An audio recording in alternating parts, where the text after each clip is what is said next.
out of chaos, you get creativity. So I think what this pandemic has done is forced us to be creative and come up with ways to still be able to do an event, keeping people safe, achieving the goal that you want, and making it fun and interesting.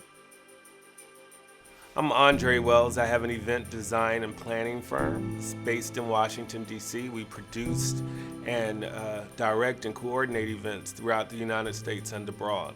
One example of a wedding was Courtney and Robert's wedding that happened in October. COVID has affected our wedding tremendously. We went from a 225 person wedding to a 38 person wedding. We had to learn how to pivot in a short amount of time. We had the perfect date. We wanted to get married on 10/10/2020. Union Station was our venue. We didn't look at any other venues. And because of the restrictions at DC, they weren't even open. They weren't having any weddings. It wasn't the bridal experience I expected. Like, as a little girl, you dream about what your wedding's gonna be like. You dream about going to the venues, trying on dresses. You dream about picking out flowers, picking out what food, what cake you're gonna do. So we didn't get to do any of that. But I will say, once we did pivot and say, okay, we're gonna do an outside, small, intimate ceremony, I had it imagined in my head it was going to be a step up from the Justice of the Peace. But then once we started planning it, it was like, whoa, this is a real wedding. You really have to think about all of these things, from the ceremony to the reception. You know, I had to think about how far the ceremony chairs were spaced apart. I also thought about how people were going to, once people started drinking, how they would be acting. I designed the tent in a way that everyone would be socially distanced, but it still would be beautiful. You know, when I thought about the tables and the tablescapes, we thought about, you know, let's do lots of beautiful candles and greens at different heights so we would have barriers between. I thought about, she said she wanted to do like round and long tables. So I said, well, let's do extra big tables and seat them with less people for the rounds. So that way you're far enough distance. And then we did an oversized dance floor, and we set the bride and groom at their own special table. You know, we made sure that each guest had their own individual whatever it was. And we decided to forego past hors d'oeuvres and just do cocktails.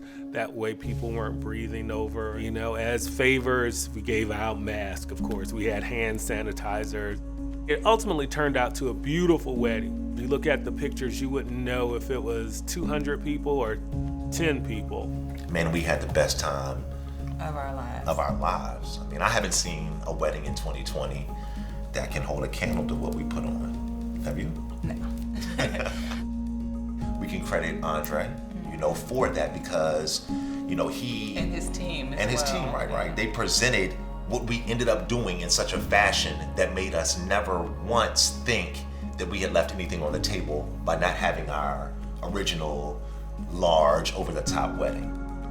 Weddings can continue to happen. Weddings will happen. I mean, they're the heart of America here. I mean, that's what we do.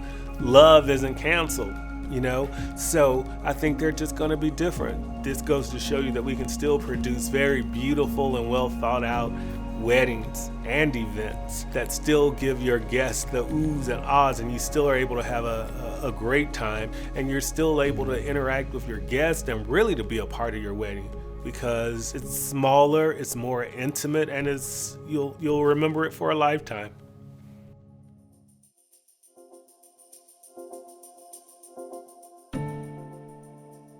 I'm Roger White. I'm the founder and principal of RJ White Event Production. RJ White Event Production is a full-service event planning and production firm based in Washington, D.C., but we're all over the place. Pre-COVID, which around here was around March 12th, we were doing large-scale events, galas, corporate events, association events, and even some personal events like weddings. Since then, we have been fully focused on virtual. The Restaurant Association Awards, called the Rammies, happen every year. We've been producing it now for 8 years.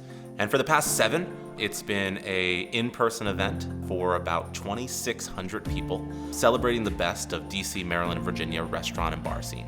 The event always consisted of a huge cocktail hour, a awards show that was giving away 22 awards, everything from Best New Chef to Best Restaurant, and then it would have a huge party afterwards where all the restaurant industry would get together.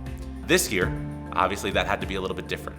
The Rammies are an event that are really designed to bring industry together. So to think about how we were going to create the same experience, but do it in a virtual way, across a virtual platform, online, was somewhat daunting. So we took it fully virtual. We had a 1-hour pre-show where we had different content. We had different socially distanced red carpet interviews. We normally host this event at the convention center here in Washington, D.C., and that's the only space that can hold 2,600 people. We still held the event virtually from the convention center, but the only guests that were on site were our on-air talent and the winners of each category and one guest. That was it. We had to do that in order to comply with DC regulations for the number of people that could be in the same space. And the online event exceeded all expectations. I mean, this is an event, again, in person, where we bring together 2,500 plus people. This was an event where those 2,500 people online were able to view and celebrate. Creating this online event really allowed for people to connect in a way that I don't think they even expected they would. People loved it. It was not what it was in the past, we know that, but I think for where we are now, it was a great substitute, and it really showed off how amazing the industry was through a great virtual platform. I do think that the change in events this year will have a lasting impression going forward.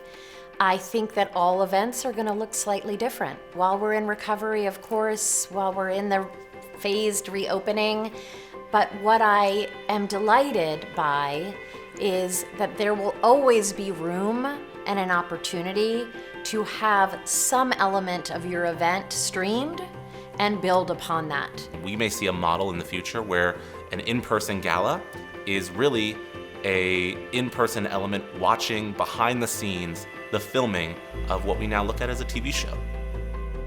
We aren't producing a gala event anymore. We're producing a TV show. And that 45 minutes to an hour of what we're putting out for folks at home is a TV show. So I think in the future, what we're gonna see is in-person events that are a cocktail hour and a dinner that's all about watching the behind the scenes of the filming of the virtual event that's going out to a much bigger audience. I think the future of weddings are small, intimate ceremonies, but you can still have that bridal experience that you want with a wedding planner, a venue, wearing your dress, ladies. Even though there's been many changes to our event industry, from the way we think about events to the way we actually produced events, events will still happen. They can still be just as beautiful and impactful, maybe not as big, but still as creative, fun, and important.